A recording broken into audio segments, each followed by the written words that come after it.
So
this is a spot where we had some evidence that we might have elevated levels of radioactivity.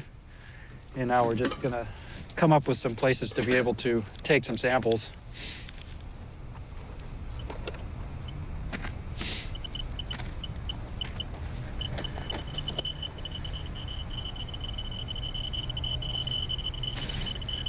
And I get closer down into this pit right here, it sort of buries the needle.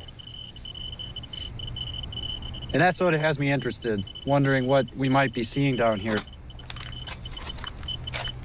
Considering what you know about the site, do you think North County can really be cleaned up completely?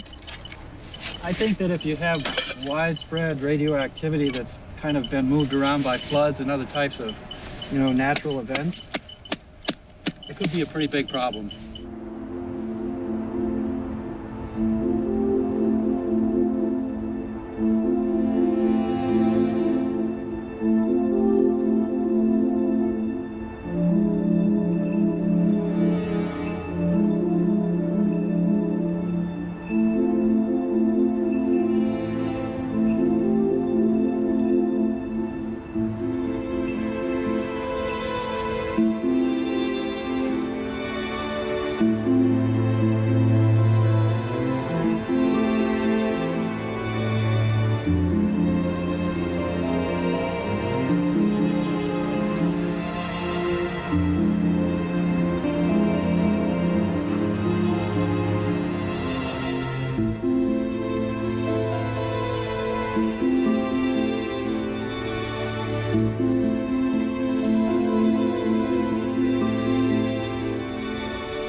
What, honey?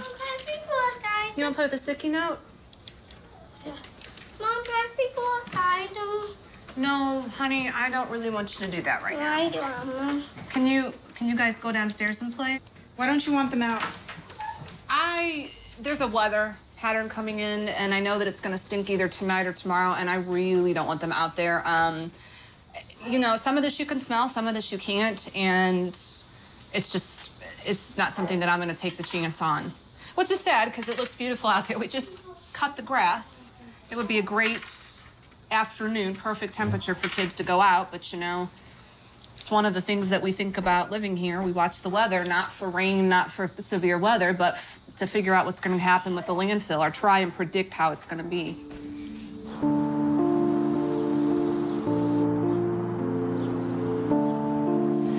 It's a shame, isn't it? Beautiful neighborhood, nice park for kids to play when it isn't stinking. That's how it is down here. We're kind of hidden back here behind this hill, but it doesn't stop that stench one bit.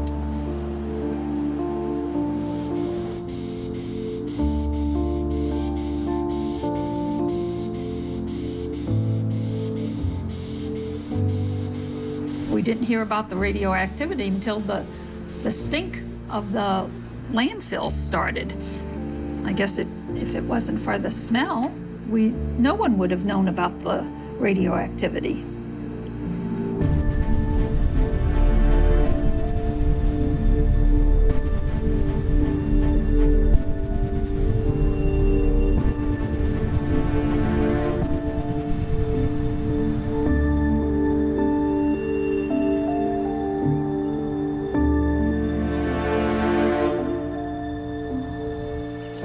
We are directly across the street from the landfill.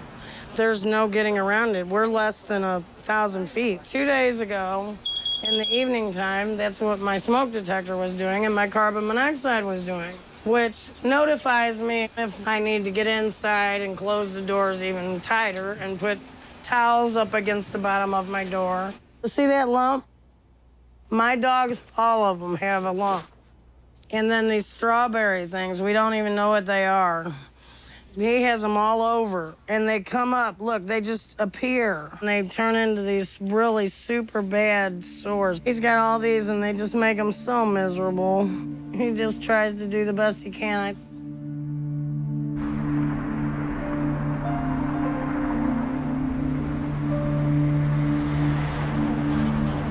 Thanks for coming this morning to the neighboring department.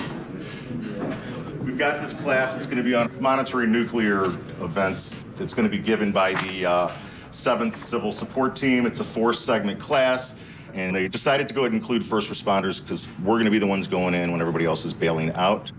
I'll turn it over to the guys now to start this class. All right. You're going to see a D-ring to the side. That D-ring, you turn it, it opens up that battery well. Now, uranium is in the ground, is it not? It comes from the Manhattan Project. That's right. The decay product of uranium is radon. What's the problem with radon? It causes cancer. Say it again. It causes cancer. Causes cancer, is a better emitter. And if it gets out, how easy is it going to be in Missouri to contain people in St. Louis area? It's going to be tough. Now, like those people walk around with all this stuff on them, on their cars, and their goods, take some of that material elsewhere and spread that problem, that's where it's going to become tricky. First, I got a fire underneath the ground. Then I got radioactive material underneath the ground that may be breached by this fire. Danger zone. Time to get out. If you could perform a rescue at that point, I would. Please don't leave me behind. Don't leave your buddy behind. But it's not a time to decide, what do we do now? Please back out. That's the unfortunate thing, is this all happened in a metropolitan area. It does not belong in a residential/commercial, municipal, populated suburban area in the state that it is in right now and has been for the last 40 years. Let's fix it. Let's not just leave it sit out there. If this encroaching underground smoldering event reached where the radioactivity is located, in the incineration of materials, very small particles can be released, and those particulates can be contaminated with the radionuclides. What's going to be carried along with those smoke particles are particles of thorium, particles of radium. And, sometimes particles can be carried 5-6 miles away from the site where it's burning. I have my escape route planned. I literally do. I have my grab bag, I have it in the car, have a little emergency kit, and we go that way. The landfill is that way. We go straight down the street, we make a left, and we go straight. Hello. Hello. Hello, Megan. We have our questions set up for tonight. You guys want to go through them all real quick and see what we have so far? The EPA has always said that the isolation barrier is the contingency plan. And now that the fire could be moving into the North Quarry, what is EPA's plan B if the isolation barrier isn't going to be able to be installed in time to stop a smoldering fire once it moves into the North Quarry? I think we should phrase it like that. What is your contingency for the contingency plan that is the barrier? Right. Do you remember what the date was that the EPA called for the barrier? It was last summer, right? So they had a year to get all the testing and data that they needed to figure out if they even could or could not do this barrier, and they haven't. They wasted a year. Let's write that one down. And the $1,000,000 question is, what happens when the fire meets the waste? No, the waste What happens when the waste That's meets right, the fire? that's right. I think we really need to hammer that home. When I met Karen Nickel, she had already created a Facebook page, and so there were maybe about 100 or so people on it. I joined, we hit the ground running.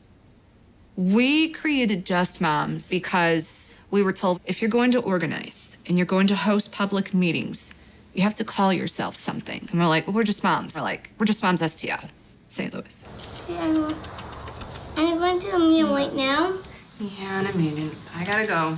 I'd rather be home with you guys. Yeah, but it might be important stuff. That's right. There'll be lots of important stuff. That's why God made meetings. That's why God made... Oh, that's really actually sad. That's why God made meetings. All right, dog, look out. Look out, let him in, let him in. Come on, doggy. Okay, I gotta go, I love you. Oh, no chili? Is that my dress? Yeah. Man, I don't even have time to try it on. Okay, well. He's invited to his first birthday party. Oh, you're going too? Look, it's right there. No, this is Quinn's. Oh, Quinn's okay. invited to his first birthday party. Okay. Okay, bye-bye. I love you too. Bye, baby girl. Bye, boy. Bye, boy. Well, I don't have the movie tonight.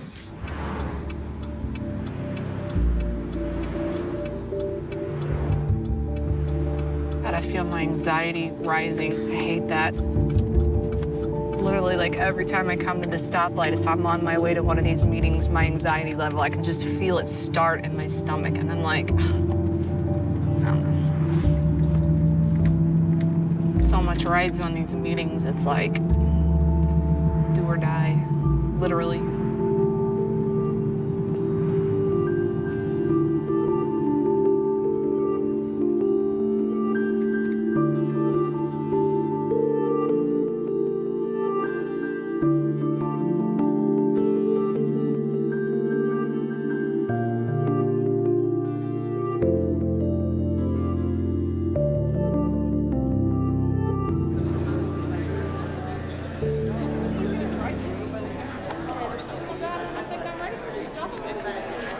Good evening, everybody. I'd like to call this meeting to order, please. We have the Army Corps of Engineers make a presentation this evening about radioactive safety levels. All right. I just want to say thank you, everybody, for your time. We appreciate this chance to come out here and talk a little bit. So we have a lot of data and a very good understanding of the health impacts from radiation at very high doses. What we don't really have is any good data on low levels of exposure and what the harmful effects might be. This equation right here is just sort of a simplified example of how we calculate risk. When we actually input these parameters, we try to use the conservative assumptions for, well, how much could a human being conceivably inhale in a day? Can I just clarify?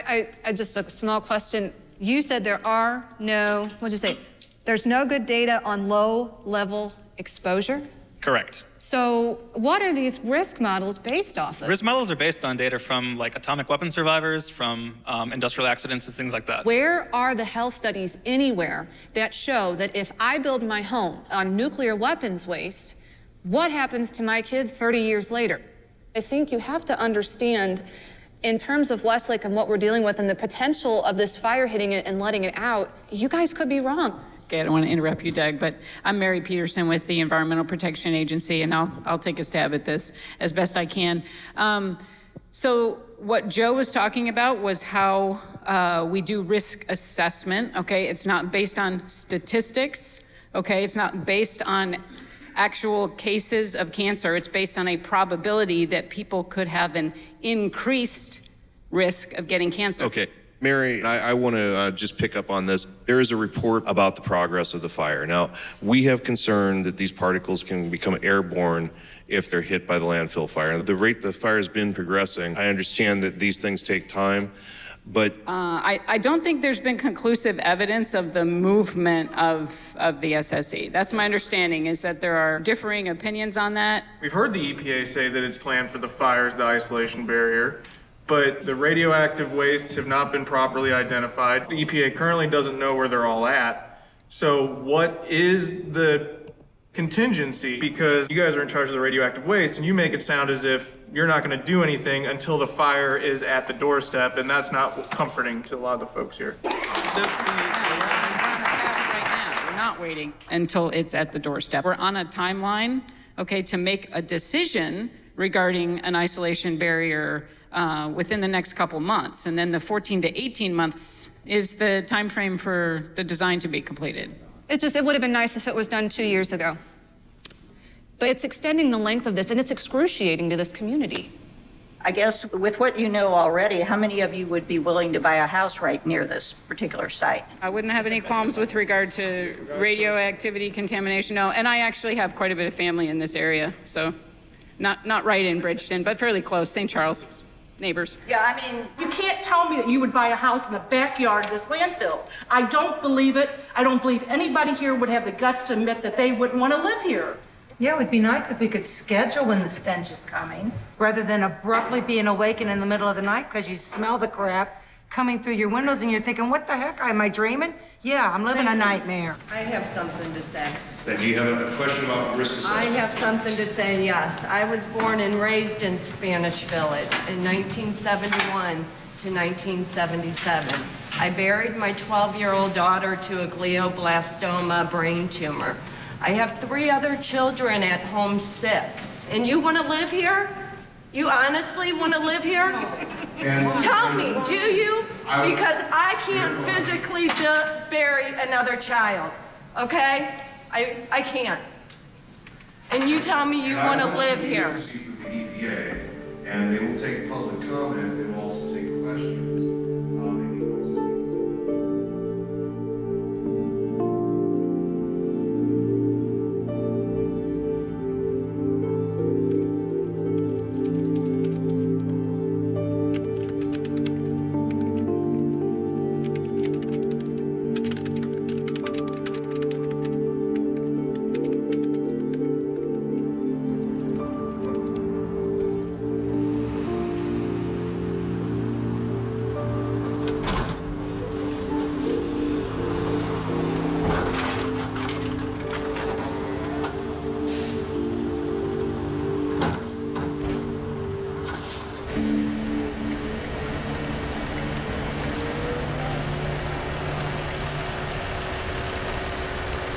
.918 here, Big 550, KTRS. Joining us now is Russ Naki, Vice President of Communications for Republic Services. Your company owns the Bridgeton landfill, which has been in the news. Yeah, I just want to leave your audience with this point. Bridgeton landfill is safe. It is in a managed state. We're going to continue to manage that reaction, and eventually it will self-extinguish. So the fire will just burn out naturally? Eventually, we believe it'll self-extinguish. Before it gets to the nuclear waste? Absolutely. Russ Naki, Vice President of Communications. Thank you for your time. Thanks for having me.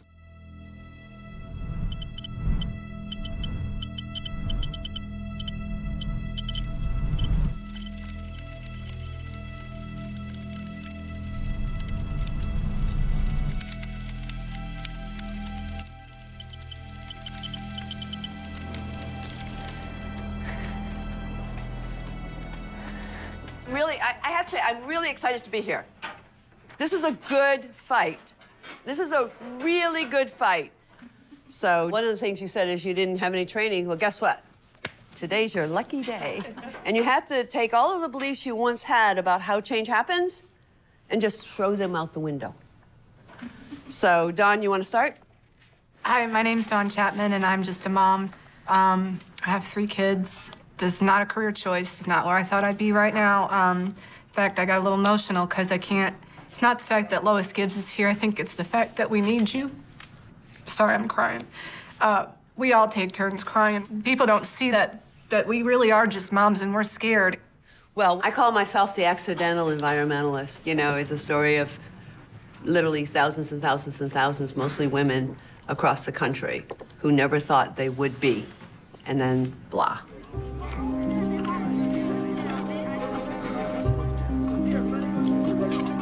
Just pass the word around. We're not going to do anything violent. We're just going to keep them in the house. Nothing more than that. Body barricade the doors, okay? Good enough. And don't let them out. Okay, pass the word. Good enough? Yeah. That's all? All right, nobody else. Everyone's coming out, guys. This word just in, 2 federal environmental officials are being held hostage at the Love Canal Homeowners Association's headquarters. People there stirred up by an announcement that residents' chromosome damage may be linked to toxic chemical exposure. If we do not have a disaster declaration Wednesday by noon, then what they have seen here today is just a Sesame Street picnic in comparison. Oh, President Carter will sign the pact committing $15 million in federal funds to buy up the homes of Love Canal residents. I want to recognize the grassroots leader of the Love Canal residents, Lois Gibbs. Without her impassioned advocacy, and this agreement might never have come to pass. There must never be in our country another Love Canal. Thank you very much. I will.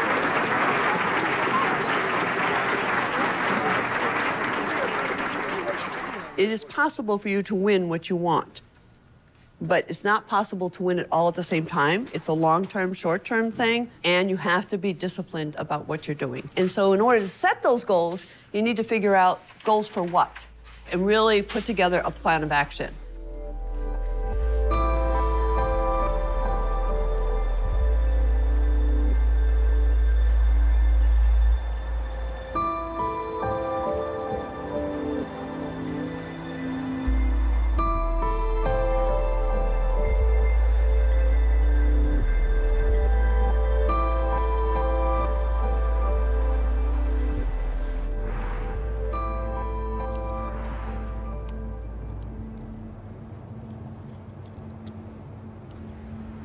Do you think Beavertail still has that little park there, Dad? Well, I'm sure the piece of ground is there. Whether or not it's been maintained, I would have no idea. But that's where you guys used to cross the creek, was down there off of Beavertail all the time. Mm-hmm. Now, here's our old house right here on the left. Oh my gosh, look at our bushes. Yeah. Oh my God, our porch is falling apart. We got Our fence is falling down. Remember when we first moved in, this was just a natural creek. There was no concrete. No sides, no fence. And that's, no, you just climbed right down to it. When they did this, the kids couldn't cross the creek anymore. You used to be able to just climb down and climb over. You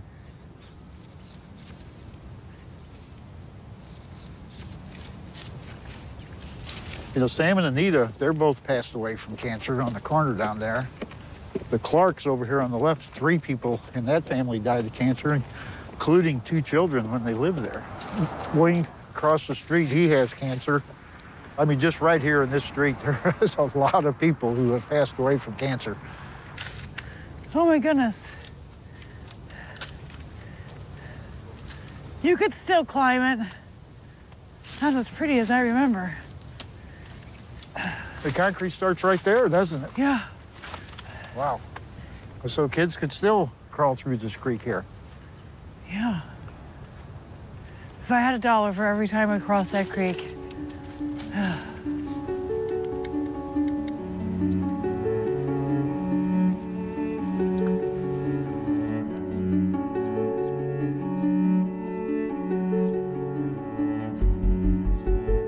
It was the spring of 2011. I got on Facebook in order to reconnect with people from high school, and we all immediately started noticing that so many of us were sick. As you look through the yearbooks, you can see there are a lot of people who are no longer with us who passed away of very bizarre cancers. Because at first, we thought maybe there's a problem with our high school. Maybe our high school has something in it when they built it that is causing health problems. But when I started finding out that my grade school friends who went to a different high school were battling the same diseases, it became very eerie. I realized, wait a minute, this is not some toxin or whatever in that high school. It's much bigger than that.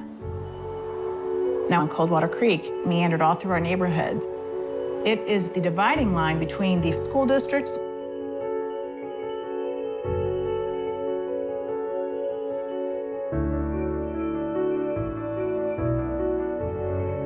We've discovered that the Department of Veterans Affairs officially recognizes around 21 cancers associated with exposure to ionizing radiation, and compared that list to what we had all of those cancers, every single one. We then took all that information and made maps. The first maps were extremely alarming. I started color coding different issues with people so if I could see, is there any kind of rhyme or reason to the dots, and what is this? What do we really have here? What's happening?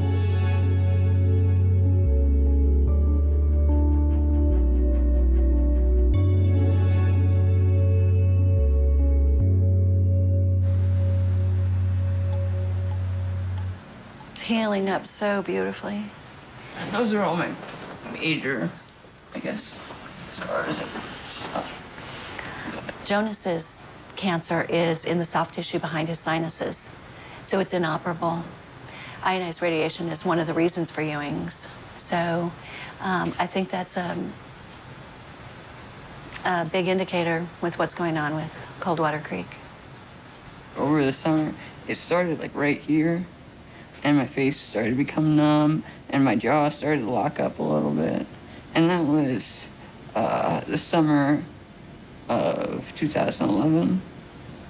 It was around my 13th birthday, right at the end of school to about midsummer. And then around midsummer, I think it was like July 4th, that it actually like hit. And I went to the hospital and stayed there for like 2 months. You can close your eyes too if you want. Are you gonna talk to me? Yeah.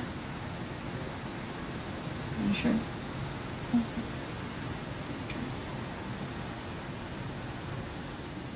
Do you need anything? Mm-hmm. No, I'm good. Okay.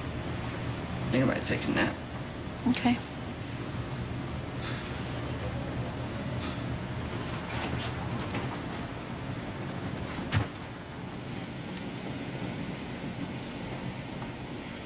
I believe that I was poisoned by the creek and the nuclear dumping that went on there, and that my son inherited this kind of disease from that. My neighborhood was a hot spot, and the children who were raised there are now having very sick children. My sisters, 3 of us have had children, and each of us has had one very sick child. I'm really grateful to the people really looking into this, because I don't have time to do that. My life is invested here in trying to help my son get through this. We anticipate going home with hospice care if we make it.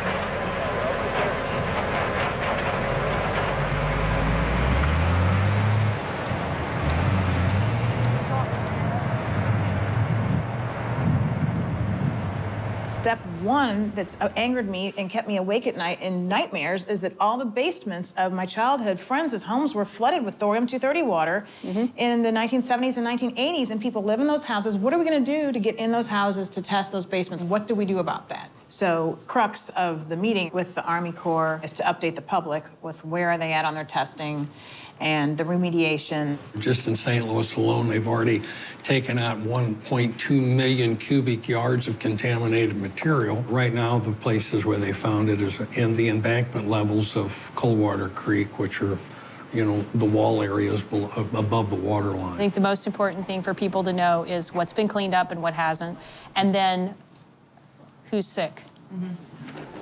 Thank you, everybody, for coming out tonight. The formerly utilized Site Remedial Action Program, FUSRAP, with the Corps of Engineers is going to be our first speaker. They're going to give us updates on this cleanup project.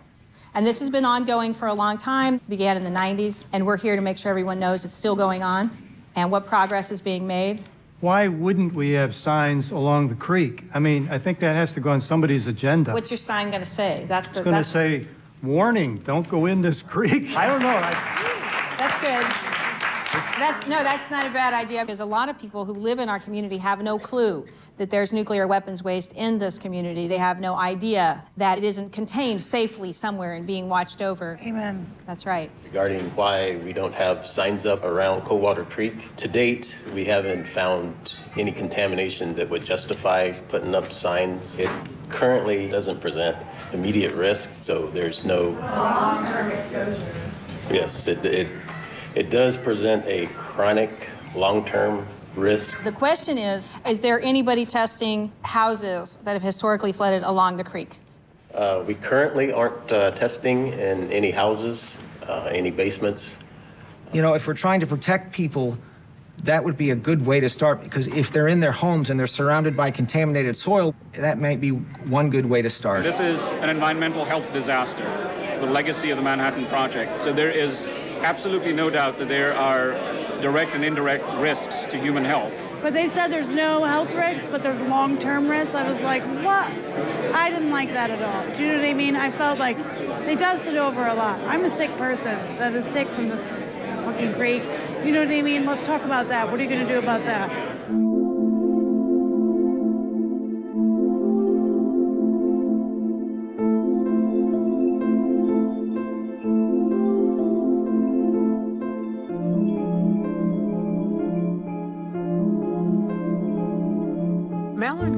Chemical Works processed uranium for the U.S. government in downtown St. Louis starting in April of 1942. It was in total secrecy. Mallinckrodt had this extremely valuable material from the Belgian Congo, the richest uranium ore known on the planet. It was very, very radioactive, much more so than the United States uranium ore. The workers had to use code names. They didn't say uranium. They used terms like orange juice and so forth. Mallinckrodt purified all the uranium that went into the first nuclear weapons. So St. Louis was really the birth of the atomic age.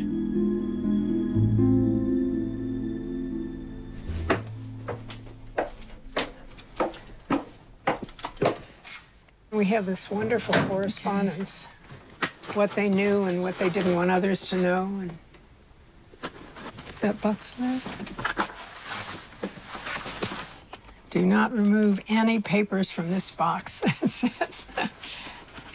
So these are some of the... it was very nice that Dr. Mancuso gave these to me. So these are some of the... I was very flattered.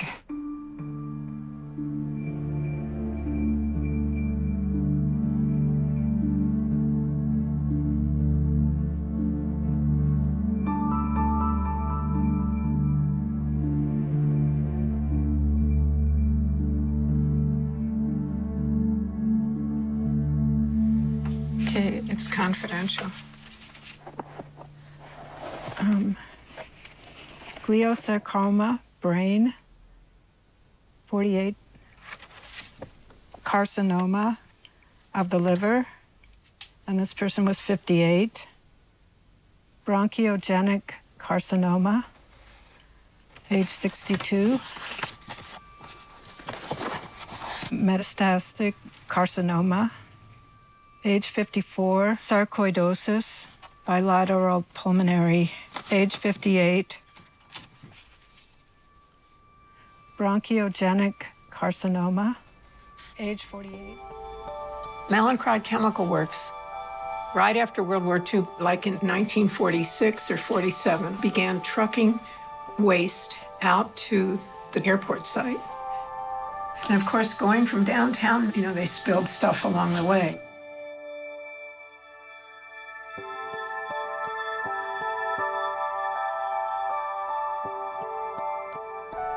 The truckers dumped them there and spread them out. And they did it even at night, and they said it was very beautiful because there would be sparks, because uranium is pyrophoric. It can catch on fire.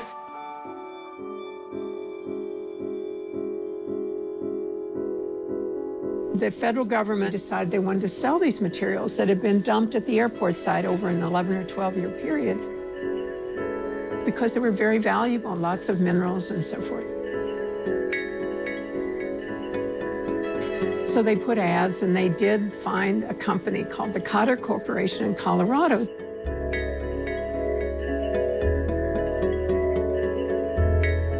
They trucked just about a mile away to a place called Laddie Avenue.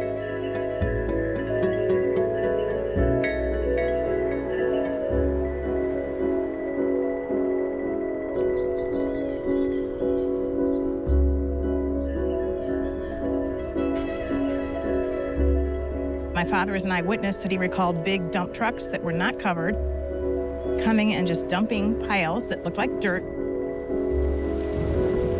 Rainwater was coming off of these piles and washing into the creek.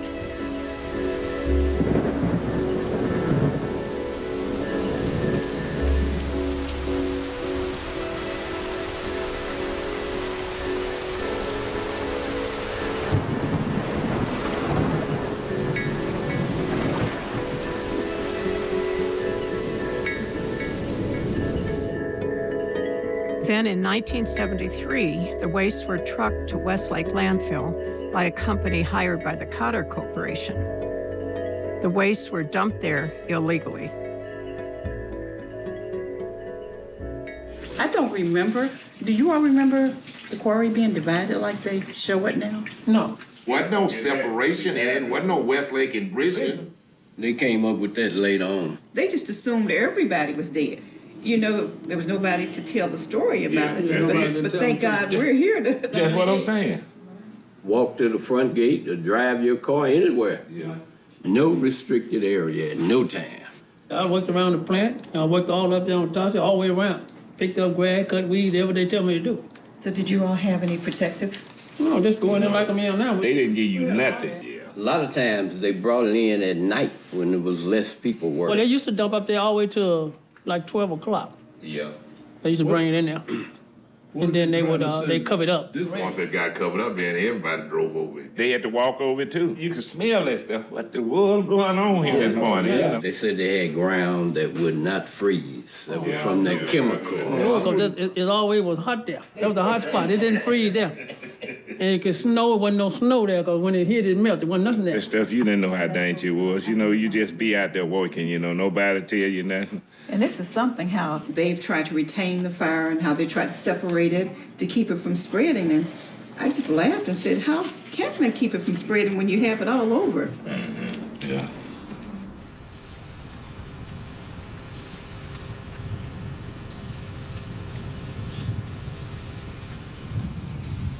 There was a smell at my house and they called me and said, it's a pipe with like steam and bubbly stuff and it really smells. And I'm like, all right, I'm on my way. Yeah, well, you see how it's flapping.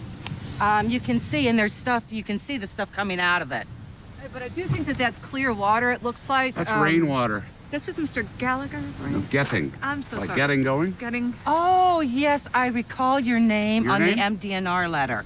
My name is Robin Daly. I live over here in Spanish Village, I'm the landfill site engineer.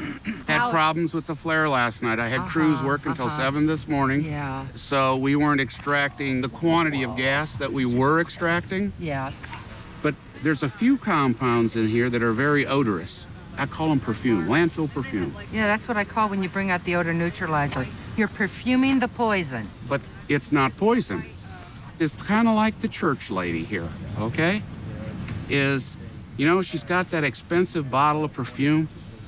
She can't smell herself anymore, so she puts a little more on, and she sits next to you, and she's got so much perfume on it, it's almost obnoxious, okay? Mm-hmm. So I call this is kind of like my church lady, all right? So my job is to control the gases that are going into the air, but a little, you know, yes, I'm getting a whiff of it here. Mr. Getting, people are really becoming ill. But I'm not a doctor. I can't speak to that.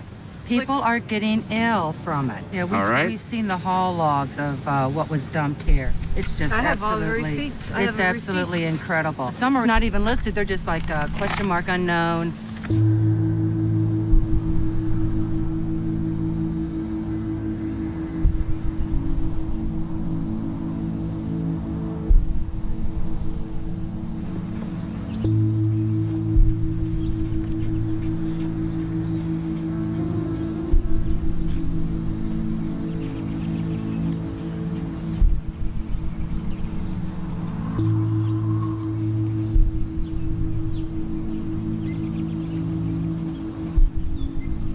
Spent a lot of time out here.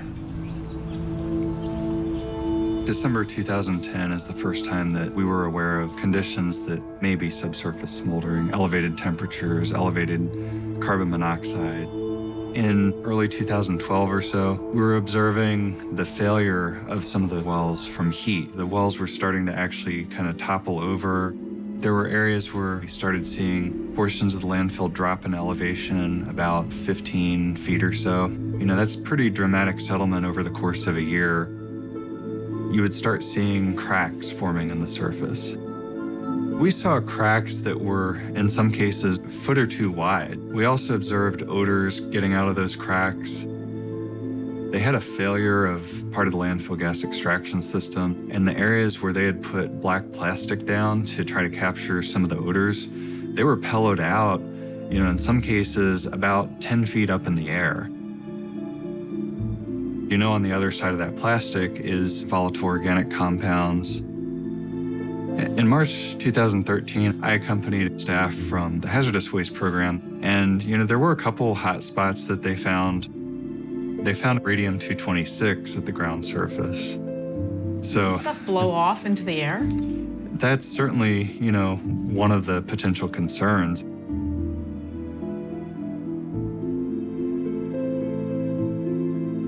Okay, joining me at the table, Robin Daly, a citizen activist you have become now around this issue, and also Russ Naki, a director of field communications and public affairs at Republic Services, the owner of Bridgeton Landfill, which is right next door. So thank you for being here. Robin, I'll start with you. As a resident who lives how close to Westlake Landfill? Less than half a mile. Less than half of a mile. And what have those last 4 years or so been like? It's been a roller coaster ride from HELL. We don't know when we can open our windows. If you open your windows, then pretty soon here comes a waft of it.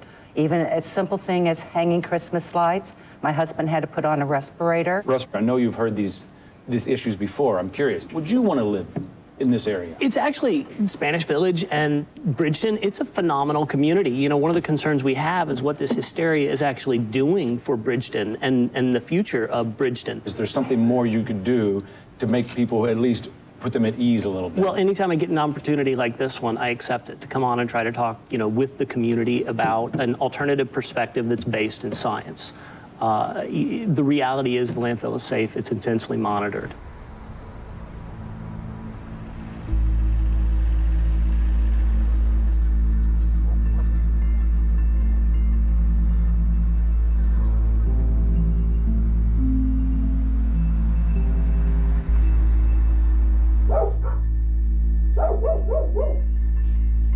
It's my lucky necklace.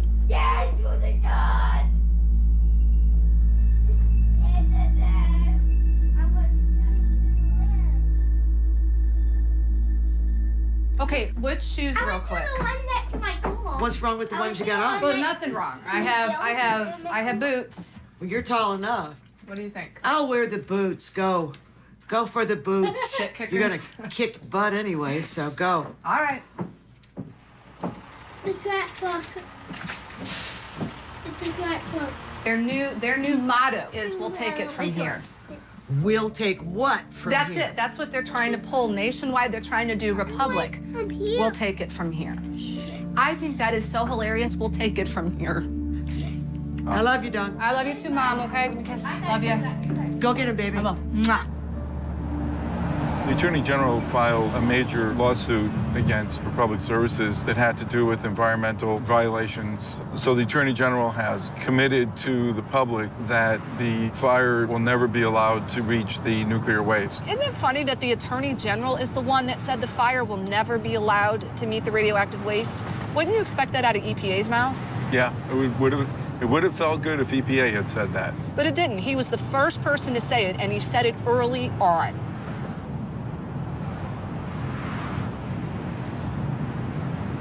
EPA, it seems to me they're curling up in their shell. Well, they're scared. Oh, no.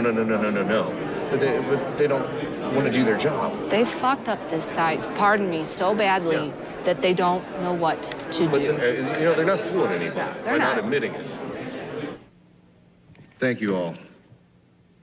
This evening, we've got a couple things on our list of to-dos. The first is I want to talk about some glaring absence in the audience this evening. We do not have the Environmental Protection Agency with us here this evening. Our last meeting, there was an exchange between some of our residents and the EPA. There was shouting, nothing was thrown, but the EPA has let us know that they are concerned about their well-being in our presence.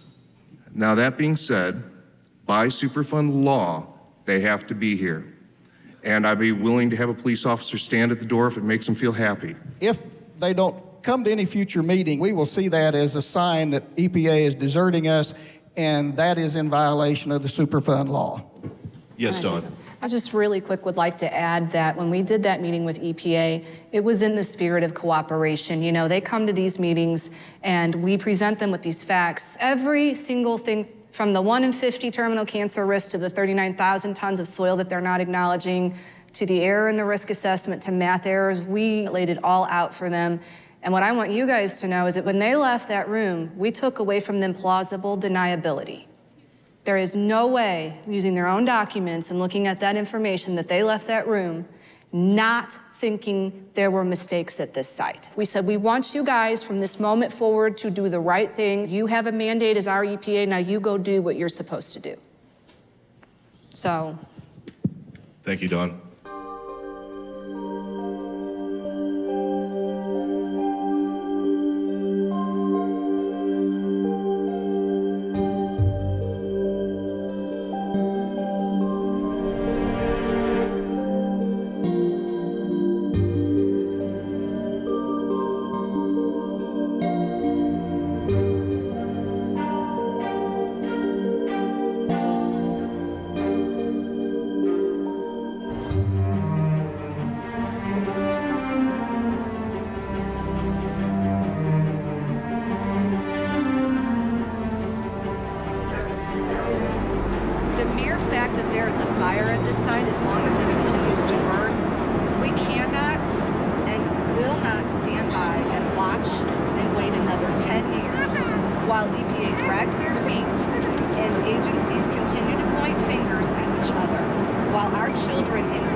Just Moms St. Louis have traveled to D.C. to meet with EPA Administrator Gina McCarthy. How are you?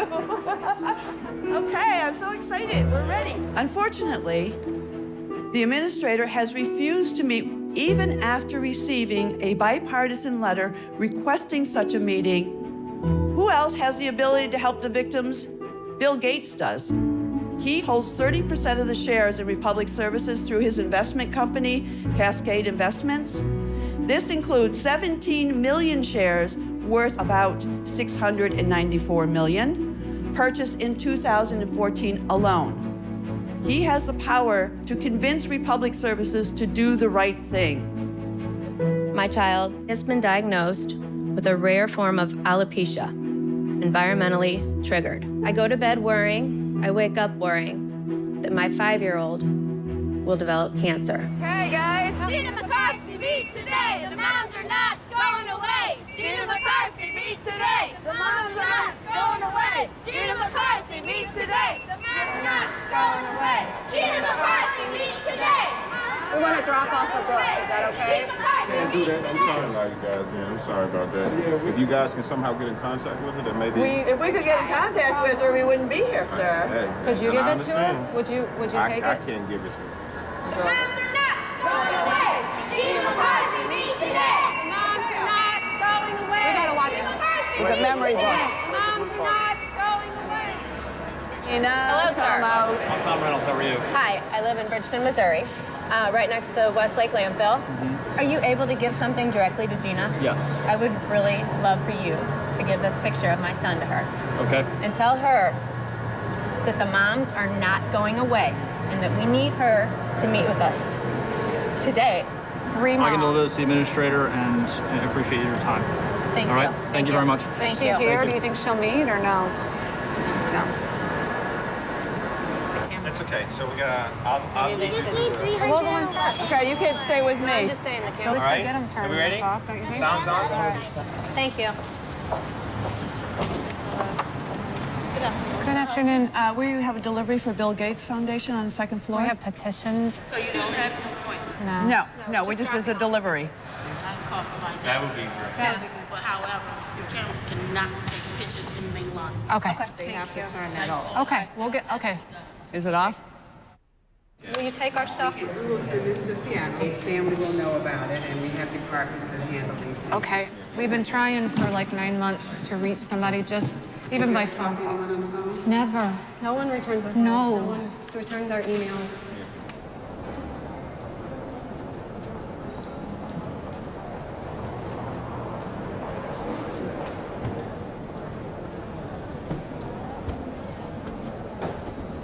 Thanks. Bye, honey. Thank you for my shirt. I love it. Bye, Rebecca. Thank you. We're going to the airport. Must follow me now.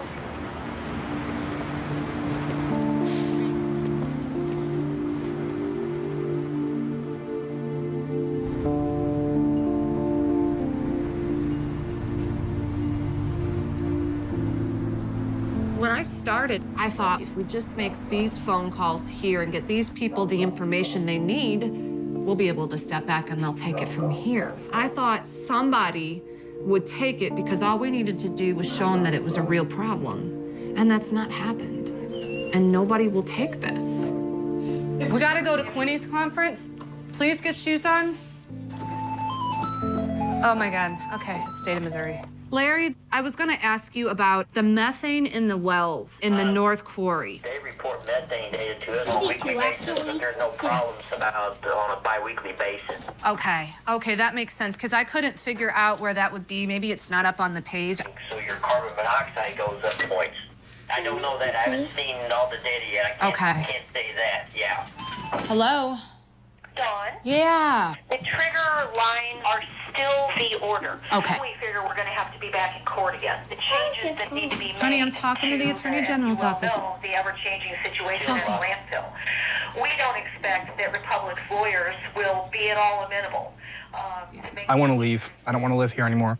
I've had enough of living in fear about the health effects to my family, and I won't lie, there's part of me that wishes that I could just pack everybody up and move to Florida and never have to hear about the landfill again. You know, most people I know in the community that want to get out, they can't do it. Our property value's fallen so much that we can't afford to move out of this house right now. Concerns tonight about an underground fire in a St. Louis County landfill, a fire that may soon spread to nearby radioactive waste. The Missouri Department of Natural Resources just released a report on the Bridgeton landfill, and News Channel 5's Grant Bissell is live in Bridgeton with what this all means. The DNR says temperature monitoring probes show part of the North Quarry is heating up. Now, beyond the North Quarry, of course, is some of the radioactive waste, and that really is the major concern here. The DNR is giving the landfill's owner 30 days to come up with a new plan that will guarantee the fire is contained. Meanwhile, nearby resident Dawn Chapman feels progress at the dump has been too slow, and the plan should have been developed a long time ago. I want to know why in the world are we all, and I mean the state of Missouri and specifically EPA, why are we sitting back and watching this slow-moving disaster happen in the middle of St. Louis County? The most recent set of data that I got were showing some heat and some CO that was not consistent with what it has been. So I felt it was time to get back on the helicopter and get some infrared of what was going on. Morning, Matt. Thanks for joining us. Hey, good morning, McGraw. How bad is this? There's indications that the fire is now moving through the neck area. It's closer today to the radioactive material than it's ever been. They say 1,000 feet. You know, I think 1,000 feet might be conservative. But no one's taking responsibility and no one's taking the lead. You talk to everybody, governors, senators, congressmen, public officials, Republic Services. They all sort of say, oh, this one's looking at it, that one's looking at it. We're going to do another study. Who is in charge of this, and who ultimately do you think is going to step in and say, we need to shut it down now? Yeah, you know, your guess is as good as mine.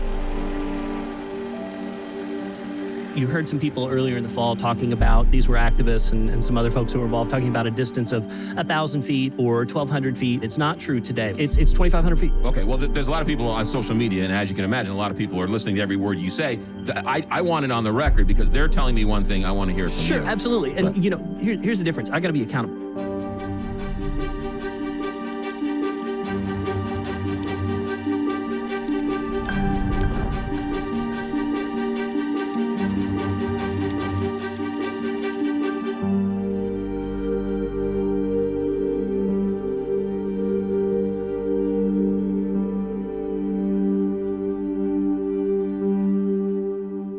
If a hazardous materials incident from the landfill or from an accident in the community were to occur, there are two options available for a response: evacuation or shelter in place.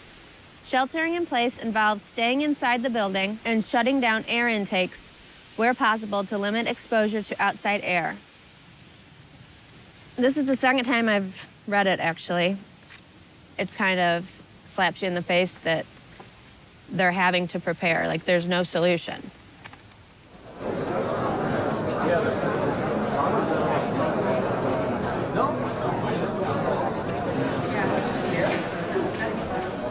Our chief just parked his car at Target because there's no place to park. Wow. Yeah, it's packed, dude. This may be a new normal. For sure. They're still coming in. If everyone could just kind of squeeze together and make as much room as possible, it would be greatly appreciated. Many of you probably heard for the first time about this situation because letters came home from the schools. The news has been covering an evacuation plan. We called this emergency meeting because at this point, we have nothing in front of this fire. Why do we have to have all of this information in order to do something so common sense as to build a wall? Because every place they test, they're finding it. There is no place right now to build a wall. They don't know that they're radiation-free. That's right.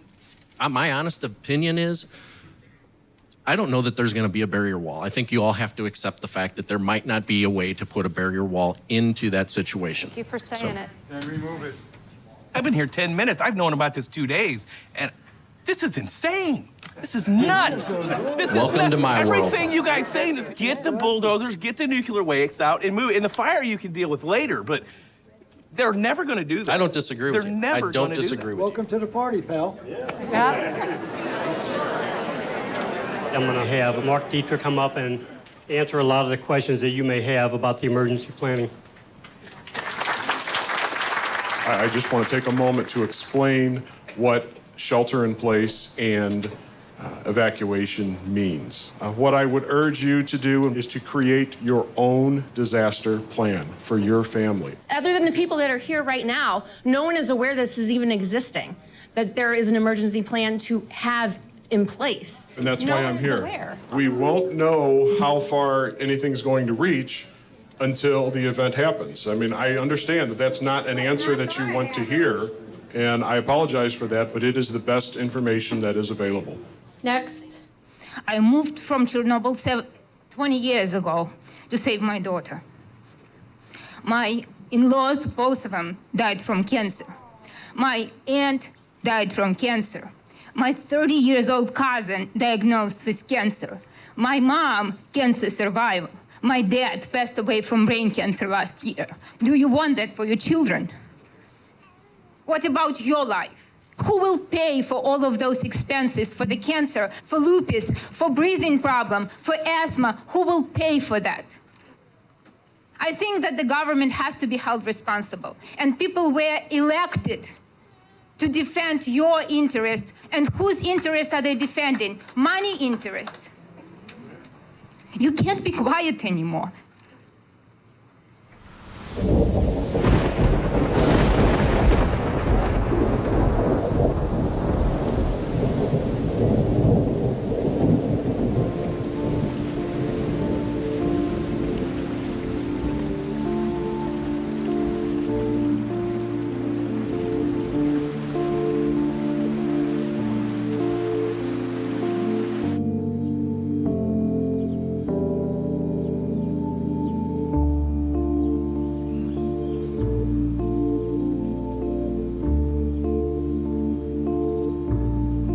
This is just from those heavy rains from last night. You know, Wednesday, this was dry. In the 20-plus years that you've lived here, how far is that water from the creek backed up to your... Most of it came up throughout this street. Okay, so you moved in basically in the late 80s. 92. 92, and we had the flood in 93. Right. So that's probably when you had it up to the back, to the back door. That's right. Yeah. Well, they started purifying uranium for the Manhattan Project I read that the somewhere. Defense Department. Right. And may I make a remark? Yes. My wife and I are cancer survivors. I probably due to that. Okay. When I moved to Florida in 1974, my son was 3 years old. And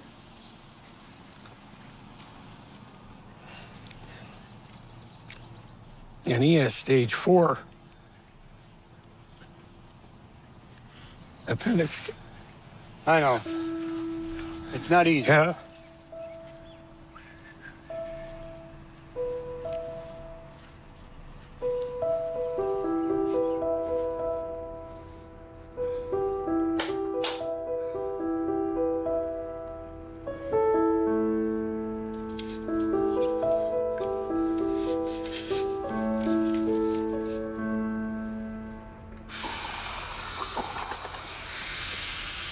So, like, right here is really long. Well, listen, first of all, let's not stretch the truth. Like, when I lost my hair, all of this right here was completely bald. But I kept a little hair here and a little hair here. You can put Jaffe in retirement. Jaffe needs to retire. She's been a real pain in the butt lately. She's not wind friendly. Don't wear a wig in the wind. It doesn't work out. As she lays there dead like a tired cat. Wow, it's like happy hour. Cheers. Just to kind of, and this is the thing with this style, she can really do a lot of really cute different things with it. So I think that it might be time to say goodbye to the wig. It looks a lot better. And so now you're... I think you actually look like the picture you showed her of Charlize Theron with the dark hair when it's combed over in the front. Yeah. It looks just like that, I think. I look just like Charlie. You look just like Charlize. I know. I'm gonna try to convince Mike that when I get home. I went this week for cancer scans, and I go tomorrow for the results. So I'm just going with every little thing's gonna be all right. Every little thing. It's gonna be all right. Do you guys want to refill? What?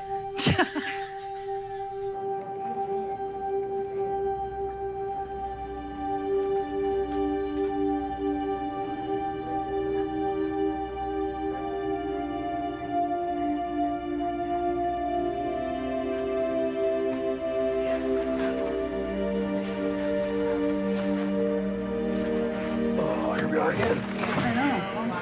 I'm away from home.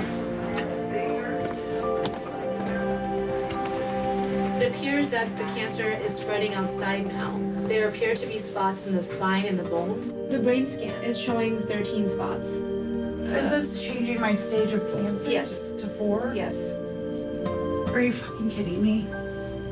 Yeah. You did everything. And you followed through with everything that was said. So this is not for the lack of you trying. Keep your positive attitude. Keep Oh, fighting. what good has my positive attitude done? I've done everything. Every single thing. It's done a lot for you. You feel well, you're still alive. You don't have pain. Just. You had throughs. So stage 4 cancer is not curable. It's livable. Let's put it that way. It's not curable, but you can live with it. I know. I know.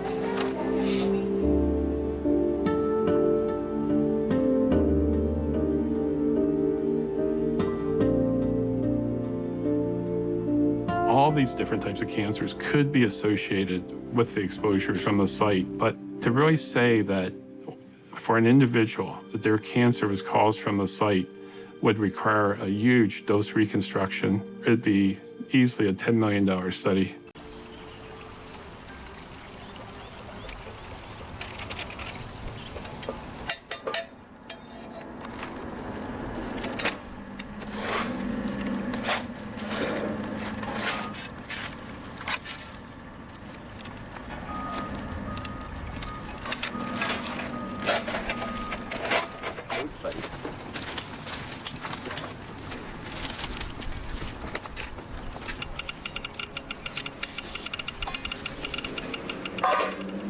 One of our worst fears from day one was that we were going to have downstream, down the creek stream, we were going to have more radiation found. And now we're finding out today officially that yes, they found things.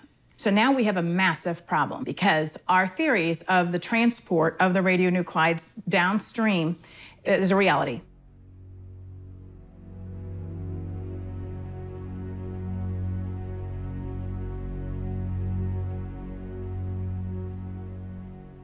Good evening, everyone. I'm Joanne Wade from the Corps of Engineers. We have areas of contamination that we found along Coldwater Creek. We found contamination at Sainton Park, Duchenne Park, and Archer-Assison properties. Are kids allowed to play in those parks while you're digging? Yeah, the parks are currently open, yes. So on a windy day while you're digging, children can play in the parks? I just answered that question. They can, yes.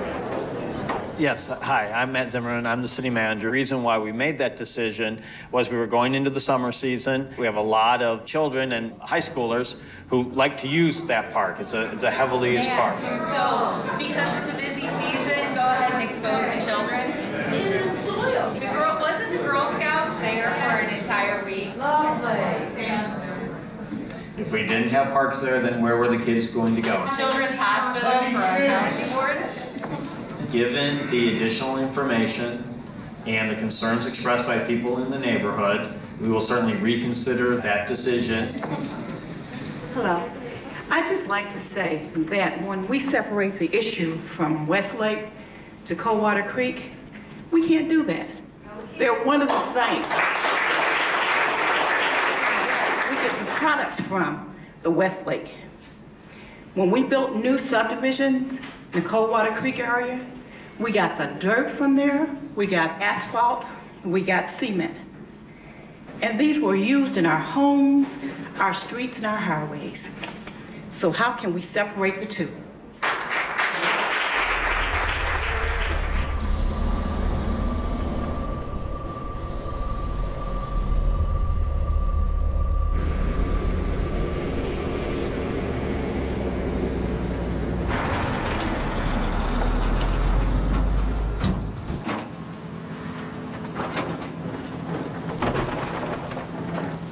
What's been found, to my understanding, is thorium-230. You know, so that's some pretty nasty stuff. It goes everywhere from 6 inches to 5 foot deep. You know, that's just not acceptable. The originated point of Mellenkraut, where it came from, took my father.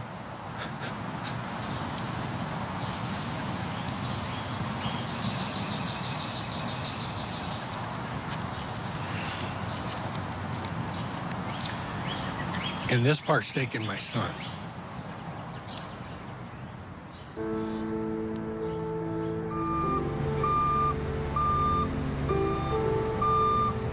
Currently, for fiscal 2017, we are in the president's budget for about $24.5 million. The funding is not enough to accelerate the program and do it in a much more rapid form.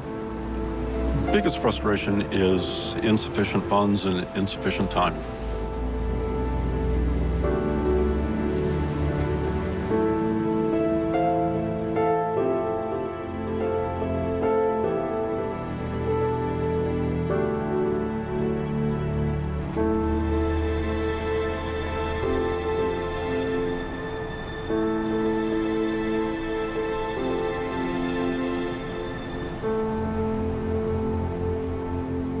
Janelle?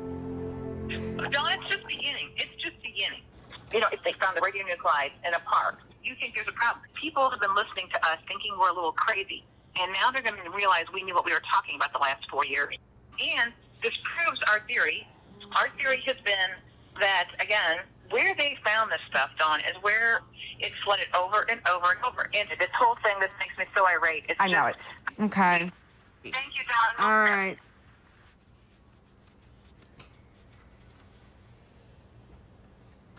Polite people get poisoned. I really just want to throw punch.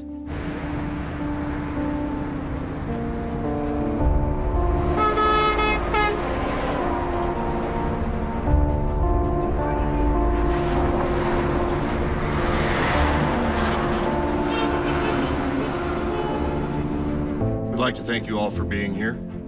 And we have EPA to respond to any questions that we might have. Agency decided, based on the data we've seen, based on the information we have for the site and how it relates, community concern, we've told the parties to install an isolation barrier.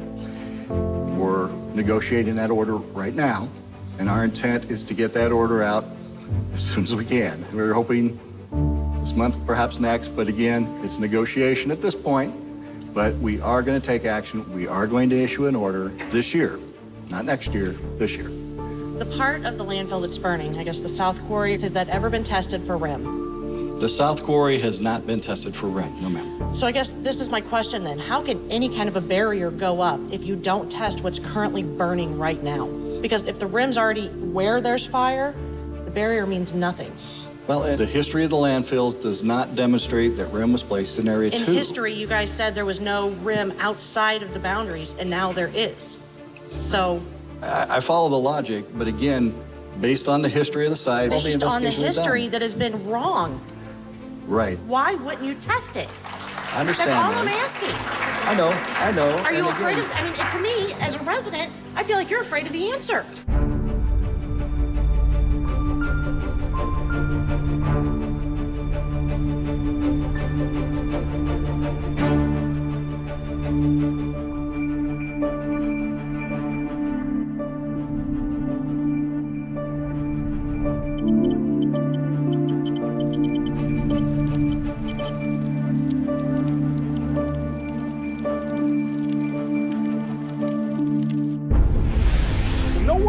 How the radioactive soil ended up in the dense vegetation you see behind me here along St. Charles Rock Road.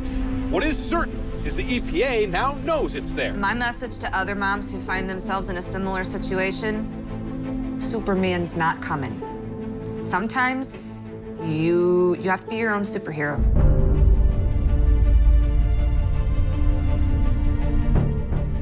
I was going to talk about the relocation in two different ways. One is concern about relocation in general, which is the solution that you have put on the table. You know, our challenge is we need to, support a decision like that by the science and within, the law.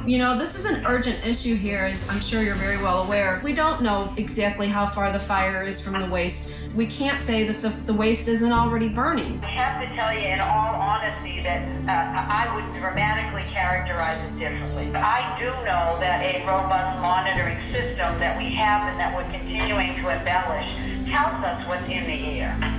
And so I think continuing to say that the radioactive waste may be burning now, I would not agree with that in terms of what science is telling us.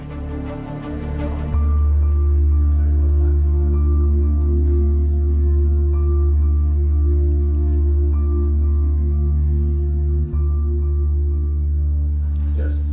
At this time, how far is the fire from the known radioactive waste? My understanding from the measurements we've seen, it's just under 700 feet. So that's the understanding we have. That's it, yes. Can you give us a swear on the Bible, 100%, that this community is not being exposed in radioactive waste?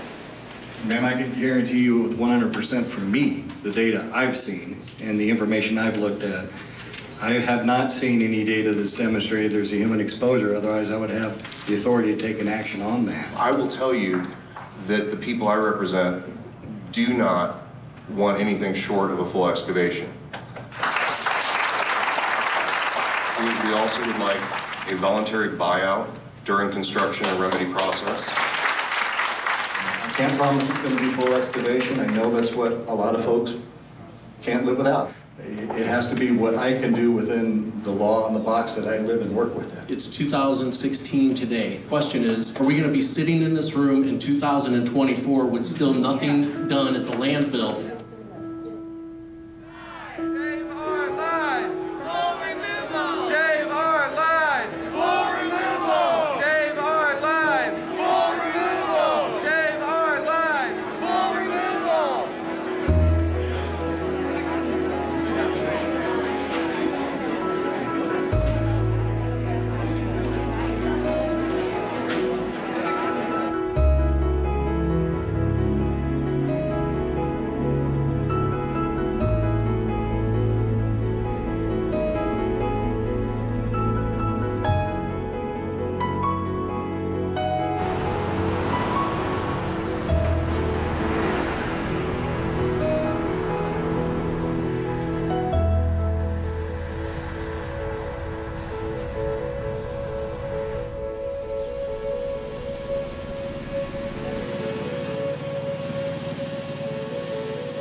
You know, we've spent months trying to learn what we can about the situation here and also about your situation in this particular house. We've received the results and they do show that there is radioactive contamination in the home. We're talking about radioactive isotopes like lead-210, thorium-230, radium-226. And furthermore, the scientists who have done this work are able to fingerprint the wastes that are here as the same material that was dumped in the Westlake landfill, the original Mallinckrodt radioactive waste. And unfortunately, your neighborhood and your home is now part of that story. And the contamination is in the house. Never would have realized, guessed in a billion years that this could possibly happen to you. That's just...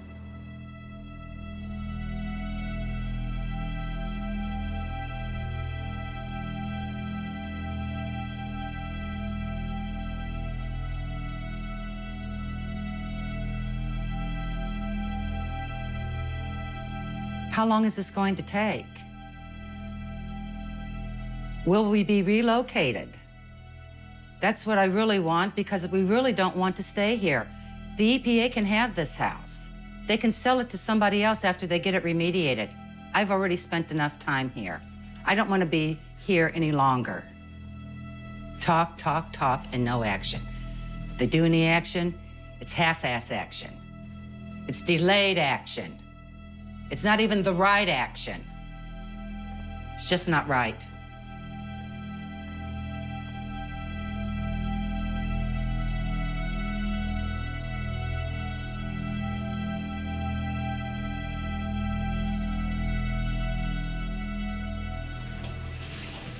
Good evening, Council. I am one of the residents that has the contamination from the Westlake Landfill Manhattan Project rad waste in their home. I moved there in 1999. I didn't know I was living and moving next to a radioactive Superfund. Had no idea. It's a big secret in St. Louis. They don't even allow you to disclose it. It's not necessary when you're buying a home. I didn't sign up to live next to one, and I sure as heck didn't want to be contaminated by one, because EPA and Republic Services said, there's nothing to worry about. We know where all the rad waste is, and we know exactly where it is off-site, and it's not where you're at. Well, guess what? I'm contaminated now, and I wanted you to know that I have heavily landscaped my yard since 1999. My husband and I have dug holes almost 2 feet deep to plant trees and other things. So, I mean, we are really into it up to here with this stuff, and now it's in my house too.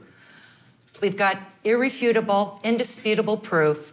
This isn't thorium that can be found in the United States. It has a monzonite signature, which is a fingerprint, a DNA, that traces it all the way back to Shinkolobwe mine in the Belgian Congo. Now, there's no way in HELL I got that from anywhere but the Westlake landfill, because that cannot be had on these United States soil. So all I can say is, here's the face of contamination when we were constantly told not to worry about it. My government has failed me. The EPA has failed me. My God, we're referred to as those people up there that are bringing trouble into our neighborhood. By continuing the silence, it creates the apathy and it perpetuates the lie. And the lie continues and the homes get sold and the unsuspecting homeowners keep coming and coming and coming. Why? My house can't be remediated. You know why? Because the source of where it came from is still there and it still has the rad waste in it. So that's my sad story. I look to the council. I'm looking for some help. I'm looking for more than, we're really sorry. I know you're all sorry, and that is a genuine feeling, but I've heard enough of that. We are a hurting community. Not everybody wants to leave, but I do.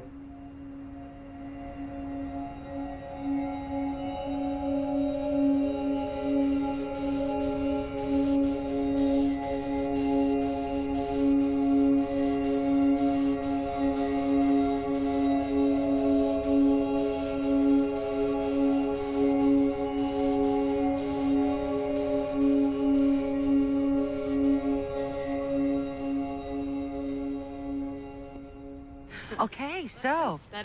Yes, charge. Hello. EPA office? The EPA office? They're located here in the city hall. Yeah, we So just no got one's ever really told me that, you know, that they're... Isn't that something? I You just work kinda here and even knew. that's a secret. Well, we just got off the phone with, You know. I don't sit here. I only do this for lunch. I for the understand, but you would think that every employee would know No, that the but that's a good EPA, book. here's Mr. Brad Van right now. okay, come on, this is who we want to talk to. Hey, Brad. Hey, Dawn. How you doing? Good. Good to see Can ya. we come in and talk? Karen. Hi, Brad. Nice How you to see doing? ya. Good to see you too. Hi, Hello. my name is Robin Daly. I'm the resident in Spanish Village that has had the contamination found in her home and on her property. After we've been told by you guys, as well as Republic Services, that you know where the rad waste is and you know where it's off-site at. But you never, ever came up the hill a half a mile south of the landfill to test our neighborhoods. You just kept us all in the dark, saying it was okay, nothing to be concerned about, and now we're living amidst it. How am I going to fix Thanksgiving dinner when it's in my kitchen? And you're all welcome to come on in. We'd love to. Please leave the cameras and the camera crew behind. Be happy to talk with you all. Thank you. Thank you so much. Under Section 10 of CERCLA, does this trigger imminent threat? Well, okay, and I can't answer that question. No, Let but me yes. talk with my attorney. Right. I think the first thing, if there's data that you can provide us, our first step is we got to get this confirmed. Because in order for relocation, it has to be part of the remedy decision. But how would you not think, with it laying on the surface of that landfill, that it would not have been windblown into the subdivision? We have monitors all the way around. Have you guys seen particles at all? Everything's been below levels that are acceptable. But there are filters. some, but below Yeah, levels. you'll find some, but they're below levels of residential use, actionable use. So if you're finding levels being released from the site, what does 43 years of combination of that leaving the site, especially when there wasn't vegetation? And I can't back this. I know where you're going. I can tell you right now, there's particulates, but are the particulates a concern? No, not that I can see. He did admit something, Harvey, that I don't know if you were aware of or not, but you know those particle detectors that are around the site? Yeah. Did you know they're picking up radioactive particles in them? No. Yeah, and they have been, just not at quote-unquote actionable levels. No shit. I kid you not. Karen, am I making it up? Nope, that's what he said. That's what he said.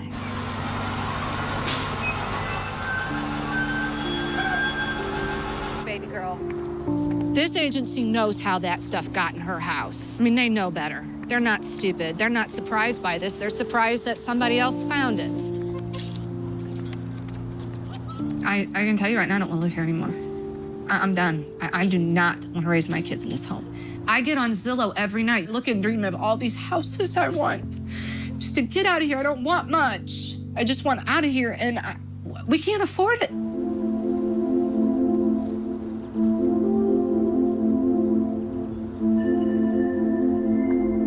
Well, for the longest time, our own government has told us that our home was safe. They have told us when you encounter the odor, get out of it. Go inside. That's where you go to be safe from outdoor things that could harm you. All right, love you. Night night. Love you too. All right, you got all your dollies? All right.